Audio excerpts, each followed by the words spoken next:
couple of things that I would always see where people are struggling. Number one is how much a player's having to force and create speed because the back swing length isn't long enough. So you go shorter back and then you've got to try and accelerate that club through. I would see much more control when a player can go back a bit further and go through in a much smoother level of speed. So you've got more time to reach the speed that you need, and then you can turn through retaining that speed rather than short and then getting faster, which is harder to control the speed that you've got when you're at the ball, and also harder to be able to control the point of the ground that you're trying to make contact with. So when I see a player that's a little bit longer, a little bit smoother, I always feel that you've got a lot more potential to be able to control your chipping action. Now, I would see some very skilled players have a shorter and faster motion. It's just down to skill. If you can do that and you're good at it, then that's fine. But I think there's much more value in creating longer and smoother to be able to control the speed that you need. So this is just a little fun game that I picked up on Instagram, where you're just trying to knock the bits off the ladder, which is highly entertaining. So I'm going for the bottom rung at the minute.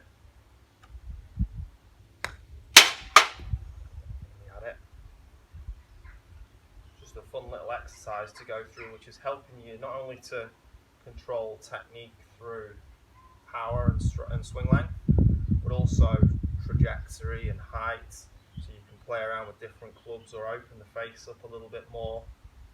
I'd always be keen to have the face slightly open just to make the bottom of the club.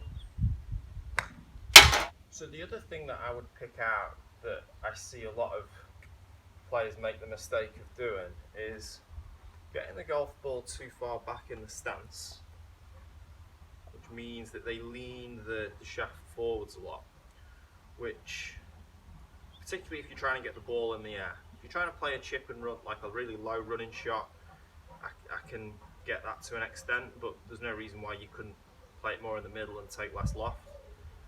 The issue I have with this is what it does to that leading edge and how much it digs.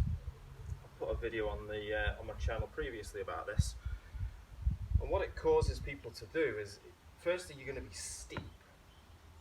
Secondly, you're going to either take a divot or you're going to thin it to avoid hitting the ground too much.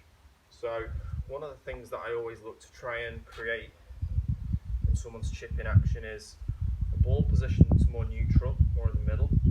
You can move it a bit further back if you want a slightly lower trajectory, if you're on a slope, or move it around. But for a standard shot, a more neutral middle ball position with the hands level or slightly ahead, and then without leaning the shaft any further forward when you come in to hit it, almost allowing the shaft to, or the club head to overtake your hands as you hit through, which is another component for exposing the bounce and getting the club to glide through the ground without taking a divot.